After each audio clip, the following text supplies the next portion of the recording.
If you're getting a vibration that sounds like it's behind the dashboard on the 1.5 TDCi engine, it is more than likely caused by the Airbox mounting points.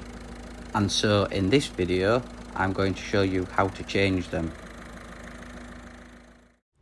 There is 4 bushes in total to change, so let's get started by removing some of the parts. Remove the induction pipe on the right hand side and then loosen the two 13mm bolts on the top once you've removed the top cover. Be aware of the servo hose, which is just below the airbox. This is a push fit. If you loosen and move aside the brake reservoir, you should be able to see it. You can see that I've just mounted it at the right hand side here, out of the way. Then the airbox will just lift upwards. There's a bush at the bottom at the back right hand side, and in this case this is the one that was causing the vibration, and there's one on the left hand side. These simply just slide off and then the new ones can be pushed back on.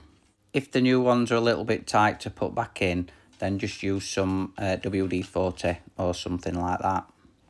Now carefully slide the airbox back on the bottom 2 bushes, and then the top ones at the front will just marry up, and then it's just a case of bolting the front back down.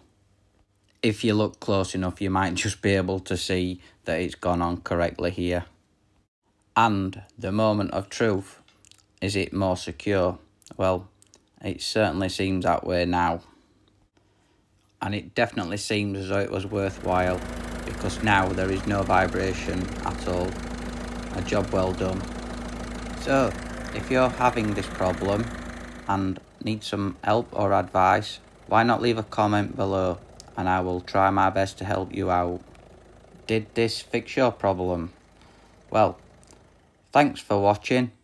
This has been How to Fix It. And if you would like to see some more helpful videos, then look no further. And we'll see you over there right now.